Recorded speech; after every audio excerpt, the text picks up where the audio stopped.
አስቡት እስኪ በአንድ መርከብ ላይ በምትጓዙበት ሰዓት ላይ መርከቧ መሃል ውቅያኖስ ላይ ስትደርስ ሰመጠች። እናም የመርከቡ ሰራተኞች እንዲሁም ተሳፋሪዎች በጠቅላላ ሞተው እናንተ ደግሞ ራሳችሁን በአንድ ክፍል ውስጥ ተቆልፎባችሁ በህይወት ብታገኙት ምን ይባላል? ሰላም ጤና ይስጥልኝ ክቡራትና ክቡራን የሀሜተኛው ቤተሰቦች፣ ሀሜተኛው ነኝ። እንግዲህ በሌላ ቪዲዮ ተመልሰን ተገናኝተናል። አይ ሆፕ ይሄን ቪዲዮ ተወዱታላችሁ ብዬ አስባለሁ። ይሄን ቪዲዮ ከወደዳችሁት ይሄን ቪዲዮ መጨረሻው ካያችሁት በኋላ ላይክ እንዲሁም ሰብስክራይብ፣ ቪዲዮአችን ደግሞ በየሰዓቱ ደቂቃ ሳይሸራርፉ ወደ እናንተ እንዲደርስላችሁ የደወል ምልክቷን ይጫኗት። አክቹሊ ይሄ ቪዲዮ የወንጀል ታሪኮችን የምናወራበት ቪዲዮ አይደለም፣ የሰርቫይቪንግ ቪዲዮ። አይ ሆፕ ይሄን ቪዲዮ ተወዱታላችሁ ብዬ አስባለሁ። በሉ ወደ ቪዲዮ።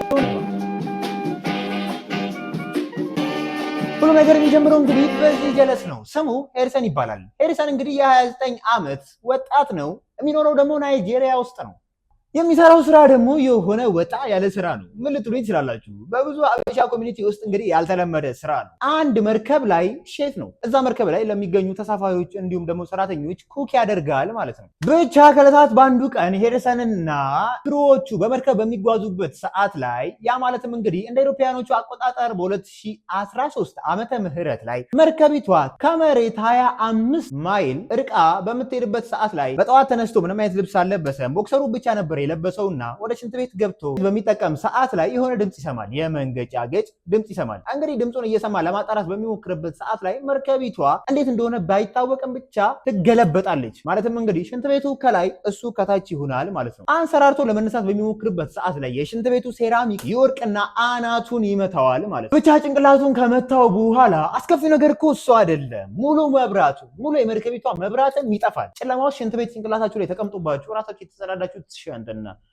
ራሳችሁ የተጸዳዳችሁት ነገር ይሁን እንግዲህ ጭንቅላታችሁ ላይ እየፈሰሰ በጨለማ ውስጥ ራሳችሁን ስታገኙት ምን ትላላችሁ? አስከፊ ነገር ደግሞ እሱ ብቻ አይደለም። ከተገለበጠችም በኋላ መርከቢቷ ውሃ በሽንት ቤቱ በር እያጮለቀ ሲገባ ታዩታላችሁ። ብቻ ውሃ መግባቱን ሲመለከት ሄሪሰን በጣም ይደነግጣል፣ በጣምም ይፈራል። ከዛ ብድግ ይልና እንግዲህ የሽንት ቤቱን በር ለመክፈት ይታገላል። የትኛውን በር የሚከፈተው ወደ ታች ነው፣ ግን መርከቢቷ ስለተገለበጠች የሚከፈተው ወደ ላይ ነው። ወደ ላይ ይከፈታል። እየሮጣ ያለው እንግዲህ የመርከቢቷ ጣራ ላይ ነው፣ ከላይ ሆኗል ማለት እና ቤቱ ጋር መውጫ ቤቱ ጋር መግቢያ እንደሆነ አይታወቅም። በዛ ላይ ደግሞ ውሃ እየገባ ነው። በዛ ላይ ደግሞ በጣም አስከፊው ነገር ምንድነው? ጨለማ ነው። ስለዚህ ሄሪሰን ዝም ብሎ መሮጥን ይጀምራል። የሚሮጠው ደግሞ ወዴት ነው?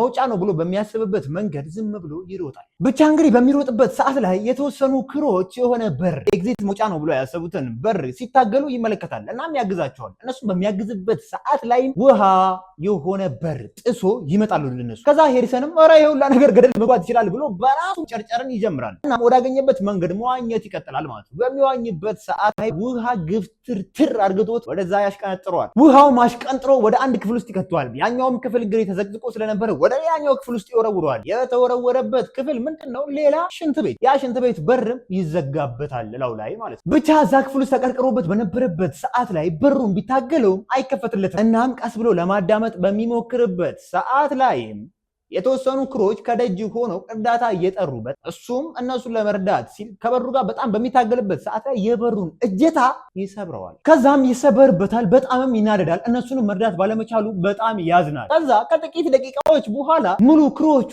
ድምጻቸው ጸጥ ይላል። ጸጥ ሲል ሄሪሰን ምን ያስባል? በቃ የሚረዳቸው ሰው አግኝተው ቢያንስ እነሱ ወጥተዋል፣ እነሱ ከወጡ ደግሞ እኔንም ያድኑኛል ብሎ ያስብና ይደሰታል። ነገሩ ግን እንደዛ አልነበረም።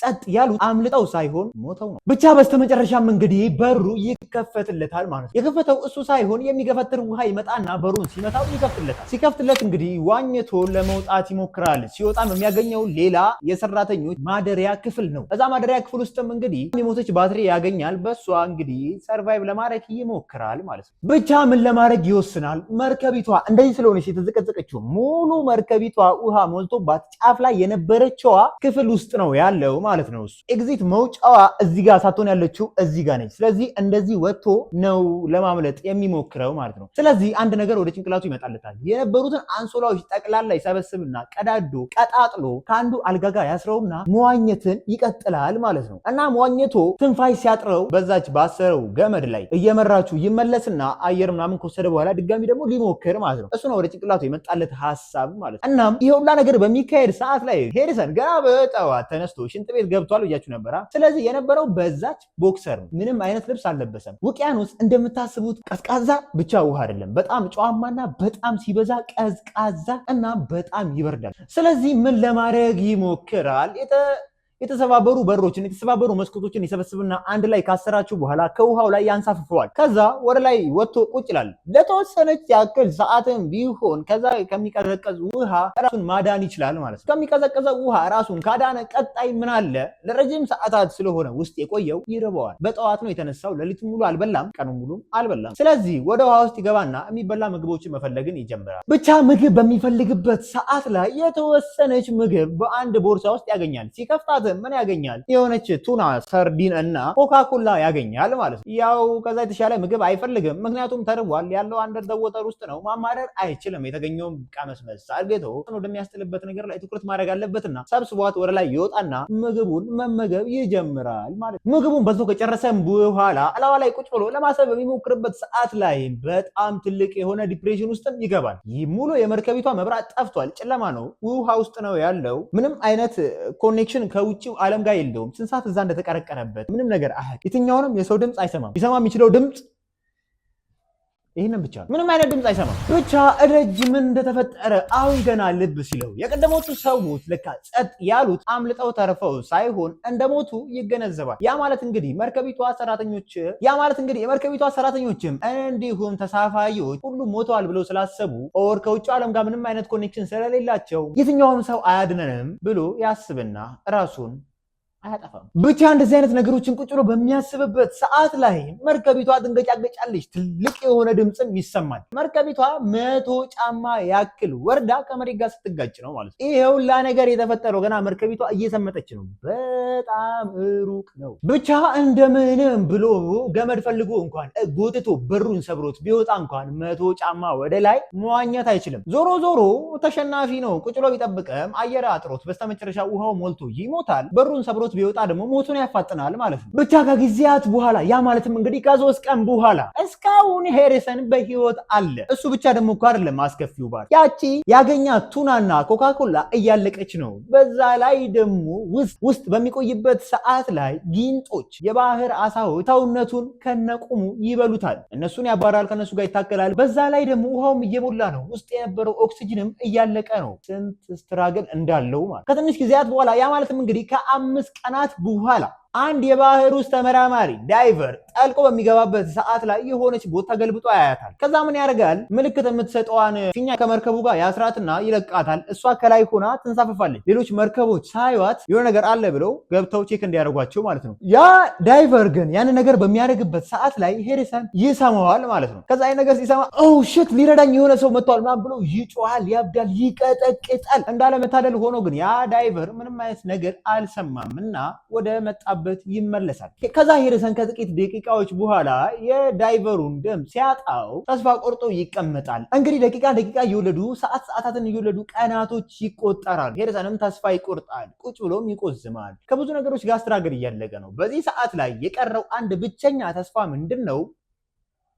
ፈጣሪው ብቻ ነው። እዛ በጨለማ ውስጥ ቁጭ ብሎ በነበረበት ሰዓት ላይ ግን አንድ ነገር ይፈጠራል። ምንድን ነው የሚፈጠረው? እሱ ጨለማ ውስጥ ስላለ ከውጭ የሚመጡት ሪፍሌክሽኖችን ምናምን ይመለከታልና የሆኑ ባትሪዎች ምናምን ሲያይ ሪፍሌክት አርግቶ ምናምን እሱ ወዳለበት አካባቢ ሲያንጸባረቅበት ይሄማ የሆነ ነገር ነው ብሎ ተደስቶ ይወርድና ገብቶ ወደ መውጫው ይዋኛል። ግን እንዳለመታደል ሆኖ የመውጫው በርጋ ሳይደርስ አየር ያጥረዋል፣ ትንፋሽ ያጥረዋል። ስለዚህ ምን ያደርጋል? ወደ ኋላ ይመለስና ወደዛች ብቸኛ ኦክሲጅን ወዳለችበት ክፍል ውስጥ እየዋኘ ይመለሳል። ትንሽ አየር ከሳበ በኋላ በጣም እልህ ይይዘዋል። ብቸኛው ተስፋው የእሱ ስትራግል ማድረጉ ብቻ ነው። ሌላ ምንም አይነት ተስፋ የለውም። ስለዚህ አሁንም አየር ይስብና ወደ ውስጥ አልቆ ይገባል ማለት ነው። ብቻው የሁለተኛ እድሉን ለመሞከር ወደ ውስጥ ይገባል። ሰርች በሚያደርግበት ሰዓት፣ በሯን በሚፈልግበት ሰዓት ላይ በተመሳሳይ ሰዓት ሌላ ዳይቨር ወደዛች መርከብ ይወርድና አክቹሊ ሐሳቡ ምንድነው?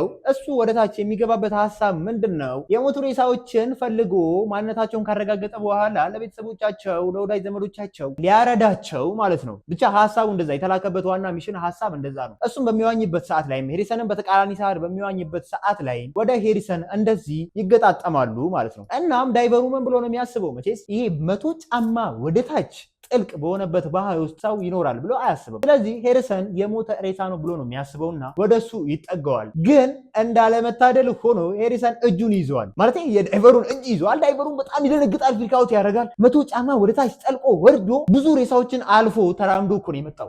ራቁቱን የሆነ ጀለስ ሲይዝም ምን አይነት ስሜት ይሰማል ማለት ነው። ያን ስሜት ነው የተሰማው። የአጋጣሚ ነገር እንግዲህ ዳይቨሩ ካሜራ ነበረውና ይሄ የተፈጠረችዋ ሞመንት ሪከርድ ተደርጋ ነበረ። አንዴ ተመልከቷት።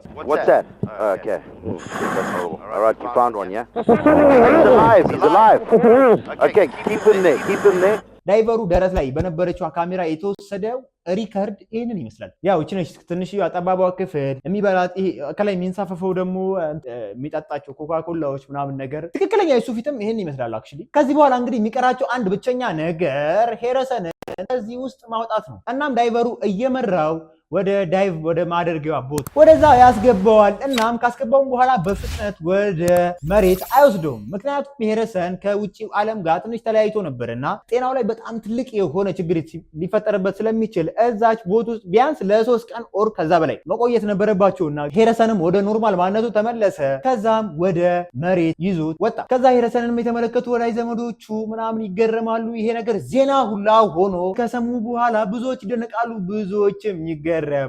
እሱ ብቻ ደግሞ እኮ አይደለም። ሄርሰንም ከሼፍነት ሙያ አውጥተውት ወደ ዳይቨር ይሉታል ፈረንጆች፣ ወደ ጠላቂነት ስራ ኦፈር ይቀርብለታል። ከዛም በኋላ ሄርሰን በቋሚነት የዳይቨር ስራን መስራት ይጀምራል ይላል። እንግዲህ ተመልካቾቻችን ለዛሬ ነበር ምርጡ ታሪክ ይሄንን ይመስላል። ብዙ እንደሰማችሁበት፣ ብዙ እንደተገረማችሁ፣ ብዙ እንደተማራችሁበትም ተስፋ አደርጋለሁ። ይህን ቪዲዮ ከወደዳችሁት ላይክ እንዲሁም ሰብስክራይብ በማድረግ ይህንን ምርጥ የሃሜ ቤተሰብ ይቀላቀሉን። የመለቃቸው ቪዲዮዎች ደግሞ በየሰዓቱ ደቂቃ ሳይሸራርፉ ወደ እናንተ ጋር እንዲደርሱ የደውል ምልክቷን ይጫኑ።